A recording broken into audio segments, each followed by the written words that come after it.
नमस्कार दोस्तों, मेरा नाम है दीप्ति भारद्वाज और आप देख रहे हैं मेरा YouTube channel @maths with Deepti, जहां हम पढ़ते हैं बीएससी का मैथमेटिक्स। और आज हम कवर कर रहे हैं बीएससी के 6 सेमेस्टर की बुक मैट्रिक स्पेस और टॉपिक का नाम है हमारा open sphere and close sphere in matric space. वैसे मैं इससे पहले वाली क्लास में आपको ओपन स्फीयर और क्लोज स्फीयर पढ़ा चुकी हूँ, जो कि मैट्रिक स्पेस में था, और ये हमारा है डिस्क्रीट मैट्रिक स्पेस में। हमारे मैट्रिक स्पेस पे डिपेंड करता है कि वो कैसा है, कि ओपन स्फीयर का डायग्रामेटिकली हम कैसे रिप्रेजेंट करते हैं। लेकिन इससे पहले में जो हमने यूज किया था कि मैट्रिक स्पेस जैसे हमारी होती है usual matric space, discrete matric space, Euclidean matric space. तो इन मैट्रिक स्पेस पर डिपेंड करता है कि हमारा जो ओपन स्फीयर है और क्लोज स्फीयर है उसकी शेप कैसी होगी, वो कैसे दिखेगा, कैसे रिप्रेजेंट करेंगे। जैसे मान लो, वो मैंने पहले भी बताया है, एक ओवरव्यू दे देती हूँ कि हम एक ओपन स्फीयर को इस तरह से भी डिनोट कर, इस तरह से भी रिप्रेजेंट करते हैं, या फिर एक ओपन स्फीयर हमारा ऐसे भी हो सकता है। एक ओपन स्फीयर हमारा कैसे हो सकता है, इस तरीके से।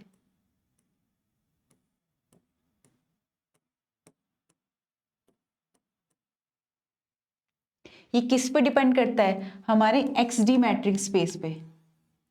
किस पे, हमारे XD मैट्रिक स्पेस पे, कि ये वाली मैट्रिक स्पेस हमारी कैसी है। सिंपल से हमारा जो मैट्रिक स्पेस होती थी वो इस तरीके से होती थी। मैं एक छोटा सा ओवरव्यू दे देती हूँ आपको। कोई डिस्टेंस होती थी जो कैसे डिफाइन थी, x cross x tends to r में। ये डिस्टेंस यानी ये फंक्शन हमारी r पर मैट्रिक तब कहलाएगी जब वो चार प्रॉपर्टी यानी चार एक्सियम जो होते हैं वो प्रूफ कर देती थी। वो कैसे रिप्रेजेंट थे, m1 से m2, m3, m4, जहां m1 क्या था हमारा, कि दो पॉइंट के बीच की डिस्टेंस हमेशा ग्रेटर देन इक्वल टू 0 होगी। सेकंड एग्जाम हमारा था कि दो पॉइंट के बीच की डिस्टेंस अगर 0 आ रही है तो इट मींस वो हमारे दोनों पॉइंट सेम होंगे, और अगर वो दोनों पॉइंट सेम है तो भी उन दोनों पॉइंट की डिस्टेंस हमारी 0 होगी। ये सेकंड प्रॉपर्टी थी। थर्ड प्रॉपर्टी क्या थी, जिसे हम सिमेट्रिक प्रॉपर्टी भी कहते थे, जो होती थी कि दो पॉइंट के बीच की डिस्टेंस, अगर मैं x और y दो पॉइंट ले रही हूं, मैंने x और y ये दो कोई पॉइंट लिए हैं, तो मैं डिस्टेंस यहां से यहां कवर करूं या फिर यहां से यहां की लूं, बराबर आनी है। इसी को सिमेट्रिक प्रॉपर्टी भी कहते हैं, और यही मैट्रिक स्पेस की थर्ड प्रॉपर्टी भी थी। अब थी मैट्रिक स्पेस की फोर्थ प्रॉपर्टी, जिसे कहते हैं ट्रायंगुलर इनइक्वालिटी। वो क्या आती है, हमारे पास यही दो पॉइंट है, इन दोनों पॉइंट के बीच में मैंने एक पॉइंट ले लिया z, तो x से z और z से y, इन दोनों के बीच की डिस्टेंस का अगर हम सम करेंगे तो वो हमेशा x और y वाली जो डिस्टेंस है इससे ग्रेटर देन या इक्वल टू आएगा। तो वो हमारी फोर्थ प्रॉपर्टी थी। और जब ये डी मैट्रिक यानी कि ये जो डी फंक्शन है ये चारों प्रॉपर्टी को होल्ड कर लेता था, इट मींस जो हमारा स्पेस बनता था, क्या कैसा स्पेस, XD स्पेस, ये हमारा मैट्रिक स्पेस कहलाता था। ये थी मैट्रिक स्पेस की प्रॉपर्टी कि अगर हमें XD को मैट्रिक स्पेस दिखाना है तो ये चार प्रॉपर्टी होल्ड होनी चाहिए। अब मैट्रिक स्पेस में भी कई सारी है, जैसे कि मैंने बताया अभी आपको, usual matric space, Euclidean matric space, discrete matric space, इस तरह से डिफाइन है। अभी ओपन स्फीयर और क्लोज स्फीयर जो मैंने लास्ट लेक्चर में कराया है वो मैट्रिक स्पेस में था। आज हम पर्टिकुलरली किस में पढ़ रहे हैं, डिस्क्रीट मैट्रिक स्पेस में ओपन स्फीयर और क्लोज स्फीयर कैसे काम करता है। तो चलो देखते हैं हम कि कैसे काम करता है discrete matric space. Discrete matric space का भी एक ओवरव्यू दे दूं। वैसे मैंने पहले पढ़ाया है इसको पहले वाले लेक्चर में, जिसने नहीं देखा वो देख लें, नहीं तो मैं उसका भी लिंक डिस्क्रिप्शन बॉक्स में दे दूंगी, आप वहां से जाके चेकआउट कर सकते हैं। तो डिस्क्रीट मैट्रिक स्पेस क्या थी, बेसिकली मेरे पास ये रही, ये शेप हटा देती हूँ, कि मेरे पास जो डिस्टेंस है दो पॉइंट के बीच की वो कैसी थी, इसमें दो ही वैल्यू आती है, दो ही एलिमेंट होते हैं, एक 0 और एक 1।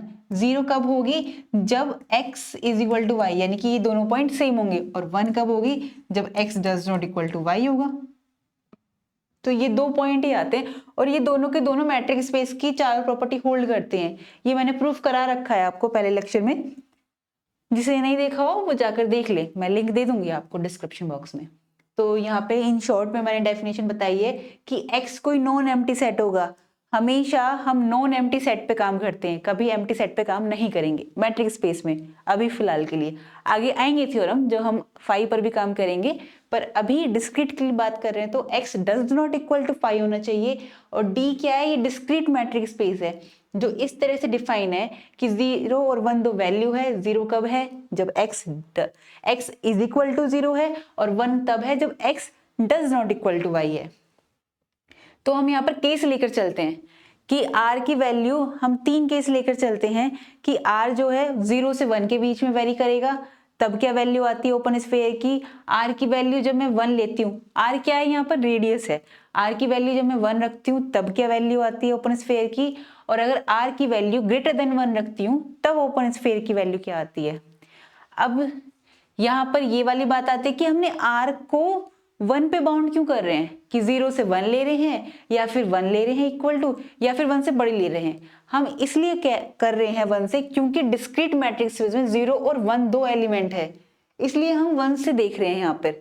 तो पहला केस लेकर चलते हैं हम। पहला केस है 0 से 1 के बीच में, और ओपन स्फीयर की डेफिनेशन क्या थी, ओपन स्फीयर की डेफिनेशन थी कि x नोट कोई सेंटर है, r कोई रेडियस है। वो इस तरीके से है कि हमने डिस्टेंस लिए x naught less then r होनी चाहिए, किसके लिए, जितने भी x बिलोंग कर रहे हैं कैपिटल x में, जहाँ x नोट है हमारा सेंटर, r है हमारी रेडियस, x बिलोंग कर रहा है कैपिटल x में, और ये x कोई भी पॉइंट हो सकता है कैपिटल x के अंदर। अब हम आगे बढ़ते हैं अपने कि केस 1 लेकर चलते हैं। 0 से 1 के बीच में जब r की वैल्यू होगी तब ओपन स्फीयर कैसे काम करेगा। तो डेफिनेशन के अकॉर्डिंग हम लिखते हैं एस x नॉट r, जहाँ x बिलोंग कर रहा है कैपिटल x में, और डिस्टेंस वही x से x नॉट के बीच में लेस देन होगी r से। यहाँ पर फिर हम लेंगे x बिलोंग कर रहा है कैपिटल x में, तो distance dx x not is equal to 0 कैसे आई। देखो r की वैल्यू जो है मेरे पास, वो अगर मैं ये डायग्राम से समझूं कि ये मेरे पास कोई मैट्रिक्स स्पेस है और यहाँ से लेके यहाँ तक r की वैल्यू 1 से छोटी है, r की वैल्यू 1 से छोटी है, ठीक है, r की वैल्यू 1 से छोटी है। और जो डिस्क्रीट मैट्रिक्स स्पेस है मेरे पास, यहाँ पर जो डिस्क्रीट मैट्रिक्स स्पेस है उसमें 0 यानी 0 और 1 यही दो एलिमेंट है।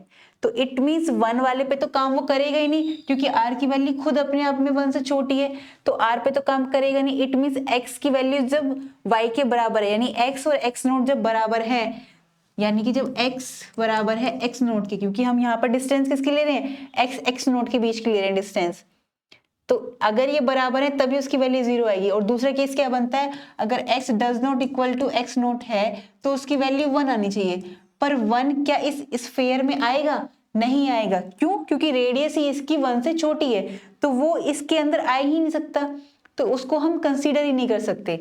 इसलिए यहाँ पर x नोट की वैल्यू क्या आ गई, 0, क्योंकि दो ही वैल्यू है हमारे पास। इट मीन्स x बराबर आया x नोट के, यहाँ से हमें ये पता चलता है कि x बराबर है x नोट के डिस्क्रीट मैट्रिक्स स्पेस के लिए। तो यहाँ पर ओपन स्फीयर जो x नोट r लिया था हमने इस केस के लिए, उसकी वैल्यू मेरे पास क्या निकल कर आ गई, open sphere x note r, जहाँ x नोट सेंटर है, r रेडियस है, उसके लिए मेरे पास एलिमेंट सिर्फ और सिर्फ वो उसका सेंटर आया। तो ये आ गई मेरे पास पहले केस की वैल्यू। अब सेकंड केस क्या कहता है हमारा, सेकंड केस कहता है जब मैं r की वैल्यू 1 ले लेती हूँ तब क्या होता है। जब मैंने r की वैल्यू 1 ली है, यानी रेडियस इस बार 1 है हमारे पास, ठीक है, ये हमने बना दिया डायग्राम से, पॉइंट ले लिया मैंने x नोट फिर से, और ओपन स्फीयर बनाया ये मैंने, जिसमें रेडियस मेरी इस बार क्या है, r है, और r इज इक्वल टू 1 है, रेडियस 1 है इस बार मेरी। तो रेडियस तो 1 है, लेकिन जो एलिमेंट हैं लेंगे हम वो 0 है या 1 है, यानी बाउंड्री पे आ रहा है मेरे पास वो पॉइंट मेरे पास बाउंड्री पे आ रहा है, जो कि डिस्क्रीट मैट्रिक्स स्पेस का है। तो बाउंड्री पॉइंट तो हम इसका ले नहीं सकते, क्योंकि 1 से छोटा है। डेफिनेशन क्या कहती है? 1 से छोटा है। अगर इक्वल का साइन होता तो हम इस 1 को कंसीडर कर सकते थे, लेकिन इक्वल का साइन नहीं है। इट मींस इसके अंदर की जितनी भी वैल्यू है, जो भी हम पॉइंट ले रहे हैं, उसके लिए सिर्फ ये वाली वैल्यू आएगी। और ये वैल्यू कब आएगी? जब x इक्वल टू वाई है। इट मींस x और x नोट बराबर होने चाहिए, तब आएगी। तो यहाँ पर भी हमारा कौन सा केस निकल के आया? x बराबर x नोट का, जिसकी वजह से इसकी वैल्यू आ जाएगी डिस्टेंस की, डिस्टेंस x नोट की वैल्यू मेरे पास आ जाएगी 0। हमने वही डेफिनेशन के अकॉर्डिंग लिखा है यहाँ पर, s x note r, x belong कर रहा है कैपिटल X में, जहां डिस्टेंस x नोट की लेस देन r होगी अकॉर्डिंग टू ओपन स्फीयर की डेफिनेशन। तो यहाँ पर x बिलोंग करेगा कैपिटल X में, ये डिस्टेंस लेस देन 1, क्योंकि r की वैल्यू 1 ले ली मैंने। ये ध्यान रखना, r की वैल्यू 1 ली है हमने, ये नहीं कहा है कि हमने 1 को इंक्लूड कर लिया है इसके अंदर, क्योंकि ओपन स्फीयर की डेफिनेशन के अकॉर्डिंग हम सर्कमफ्रेंस पर जो भी वैल्यू आ रही होती है, जो भी पॉइंट आ रहा होता है, उसे कंसीडर नहीं करते हैं। और डेफिनेशन में क्या दिया है डिस्क्रीट की, कि 1 आएगा तब जब दोनों नहीं है, तो 1 एलिमेंट तो आ ही नहीं सकता इसमें, इसलिए यहाँ r की वैल्यू 1 रख दी मैंने। अब x नोट ये वाला केस ही बनता है, सिर्फ वो वाला केस कंसीडर नहीं करेंगे हम। इट मींस x बराबर किसके आ गया? x नोट के। तो यहां से भी मेरे पास क्या निकल कर आता है कि इस वाले केस के लिए भी मेरे पास निकल के आया कि s of x note r, जब r इज इक्वल टू 1 है, तब मेरे पास सिर्फ और सिर्फ एक पॉइंट आता है सिंगलटन सेट, ये वाला। तो मेरे पास दो केस की वैल्यू तो ये आ गई। अब थर्ड केस, जब r की वैल्यू 1 से बड़ी है, उस तब हम क्या करेंगे? डेफिनेशन के according s x note r, x belong कर रहा है कैपिटल X में, distance x naught less then r होगी, जहां पर अब हम क्या करेंगे? फिर से मैंने एक पॉइंट ले लिया, यहाँ पे मैंने एक पॉइंट लिया x नोट, ठीक है, और मैंने ये ओपन स्फीयर बनाया और रेडियस लिए मैंने इस बार r, जो कि ग्रेटर देन है 1 से, यानी ये 1 से बड़ी है। कितनी भी हो सकती है, 2 हो सकती है, 3 हो सकती है, 4 हो सकती है, कितनी भी हो सकती है, क्योंकि हमने ये रियल नंबर लिया है, लेकिन बड़ी है ये 1 से, ये पक्की बात है। तो इसके अंदर मेरे पास वो दोनों पॉइंट आ जाएंगे, क्योंकि डिस्क्रीट मैट्रिक स्पेस में या तो डिस्क्रीट मैट्रिक स्पेस में या तो 0 वैल्यू होगी, कब? जब x is equal to y है, या फिर वैल्यू होगी 1 जब x does not equal to y है। तो यहाँ पर मेरे पास ये वाला पॉइंट भी अंदर आ गया कि अगर मैं कोई ऐसा पॉइंट लूं जिसकी वैल्यू, मान लो यहाँ पे r की वैल्यू है 2, मेरे पास मैंने वैल्यू मानी r की यहाँ पर 2, तो अब जो ये पॉइंट 1 है जो आ रहा है, तो वो 1 पॉइंट कुछ यहाँ पर आ रहा होगा, 1 पॉइंट, एक मिनट, वो 1 मैंने मान लिया यहाँ पर आ रहा है, तो इसके बीच की डिस्टेंस 1 आ रही है यहाँ पर। तो इट मीन्स वो पॉइंट मान लो कोई है मेरे पास x3 है मेरे पास वो पॉइंट कोई, तो मैंने r की वैल्यू 1 मान ली यहाँ पर, 1 लेकर। तो ये इस ओपन स्फीयर के अंदर आ रहा है, क्यों? क्योंकि मैंने इस बार r की वैल्यू 1 से बड़ी ली है, तो ये दोनों केस पे काम करेगी। तो it means x naught is equal to 0 भी आएगा and x naught is equal to 1 भी आएगा। तो इसमें दोनों कंडीशन आ रही है। इट मीन्स मेरे पास पूरा सेट आ रहा है x, और वो पूरा x सेट क्या है? डिस्क्रीट मैट्रिक के अकॉर्डिंग पूरा x आ रहा है मेरे पास। इट मीन्स मैंने यहाँ x ले लिया। तो तीसरी केस से आया कि यहाँ पर ओपन स्फीयर की वैल्यू कैपिटल X आई। अब इस तीनों ही केस को अगर मैं समराइज करूं, तो क्या वैल्यू निकल कर आती है मेरे पास कि जब r की वैल्यू 0 से 1 के बीच में है, तो मेरे पास x नोट केवल सिंगलटन सेट आता है, और जब r की वैल्यू मैंने 1 ली है, 1 से बड़ी ली है, तब मेरे पास पूरा सेट आ जाता है। तो इट मीन्स यहाँ हमने तीनों कंडीशन देख ली है कि open sphere discrete matric space में कैसे काम करता है। अब बात आती है कि क्लोज स्फीयर कैसे काम करता है। क्लोज स्फीयर की डेफिनेशन क्या थी कि वहां पर सिर्फ और सिर्फ क्या चेंज आ जाता है, अगर हम देखें तो यहाँ पर क्या चेंज आएगा,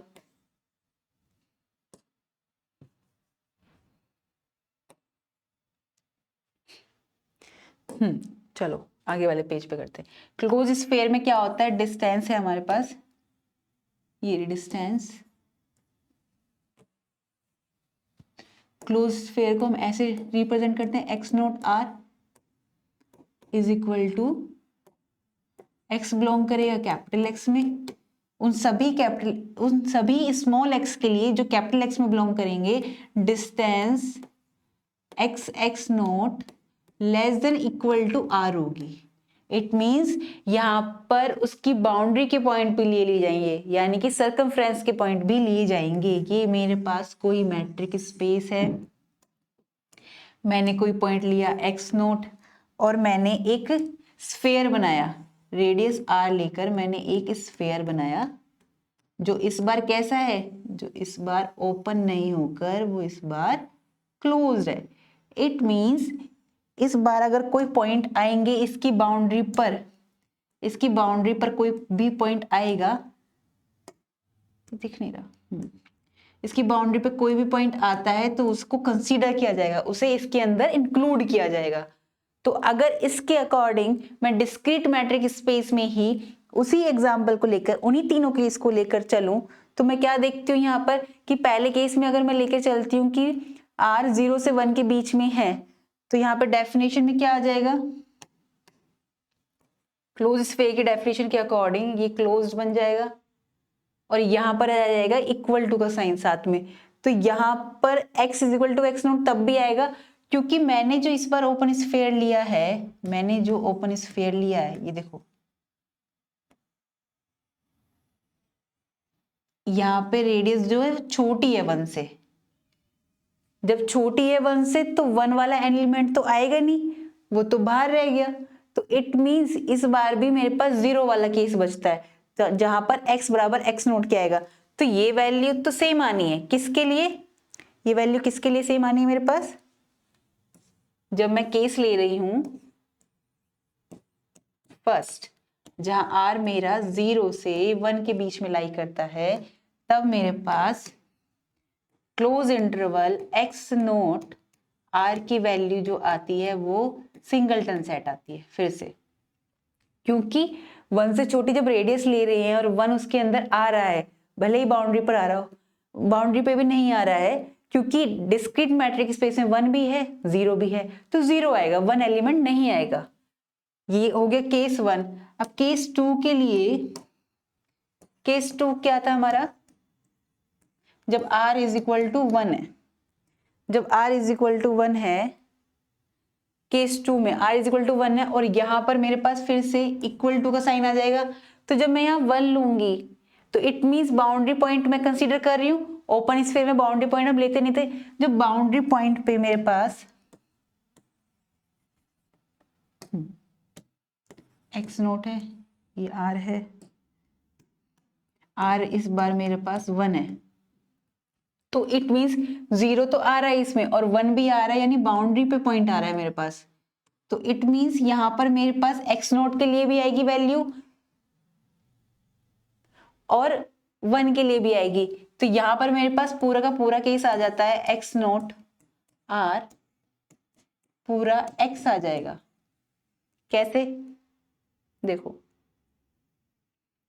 जब यहां पर इक्वल का साइन लगेगा तो यहां पर x नोट वाली 0 वाली कंडीशन भी बनेगी और एक दूसरी कंडीशन कौन सी बन जाएगी मेरे पास, यहाँ पे बन जाएगी x naught is equal to 1, किसके लिए, जहां x does not equal to x naught है, क्योंकि बाउंड्री पॉइंट आ रहा है मेरे पास। तो यहाँ पे पूरा का पूरा मेरा सेट बन जाएगा, कैपिटल X आ जाएगा। ये हो गई केस सेकंड की बात। अब आते हैं हम केस थर्ड पर।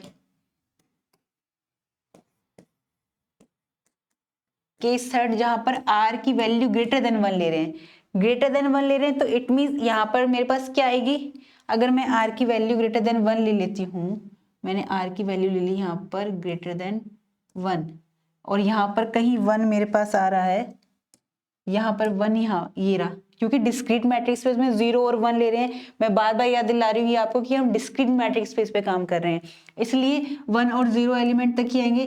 तो यहाँ तक डिस्टेंस 1 आएगी जब किसी पॉइंट की x3 मान लिया मैंने, तो ये इसके अंदर ही आ रहा है। इट मीन्स 0 वाली कंडीशन भी फुलफिल हो रही है और 1 वाली भी हो रही है। 0 वाली कौन सी, ये वाली जब x बराबर y की है और जब x बराबर y की नहीं है तब भी 1 आ रही है। क्यों, क्योंकि हमने 1 से ज्यादा ले ली रेडियस इस बार, तो उस क्लोज स्फीयर के अंदर आ जाएंगे वो सारे पॉइंट। तो इट मीन्स यहां से मुझे क्या मिल जाता है, S of x not close interval में स्फीयर है मेरे पास क्लोज इंटरवल का, उसमें यहाँ पर वैल्यू कैपिटल एक्स आ गई। अगर मैं इन तीनों केस को समराइज करूं तो मेरे पास क्या निकल कर आता है?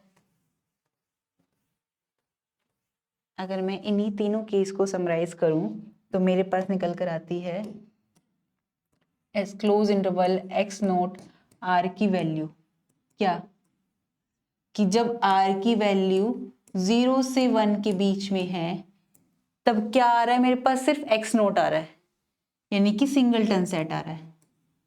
और जब आर की वैल्यू ग्रेटर देन 1 है और इक्वल टू 1 है तब इसकी वैल्यू पूरा का पूरा मेरा सेट आ रहा है, पूरा का पूरा सेट आ रहा है। तो ये क्लोज स्फीयर के लिए आ गया तीनों कंडीशन, और ये आ गई हमारी ओपन स्फीयर के लिए कंडीशन। तो आई होप आपको आज समझ में आया होगा कि सारे डाउट क्लियर हुए होंगे यहाँ से कि ओपन स्फीयर और close sphere discrete matric space में कैसे दिखता है। आगे आने वाली क्लास में हम यूजुअल मैट्रिक स्पेस में देखेंगे कि ओपन स्फीयर क्लोज स्फीयर कैसे काम करता है। आई होप आपके सारे डाउट क्लियर हुए होंगे, लेकिन फिर भी कोई डाउट रह जाता है आपका तो आप कमेंट सेक्शन में मुझसे पूछ सकते हैं, मैं सभी डाउट के आंसर दूंगी। और हम मिलते हैं अब आपसे नेक्स्ट क्लास में, तब तक के लिए पढ़ते रहिए, खुश रहिए, नमस्कार।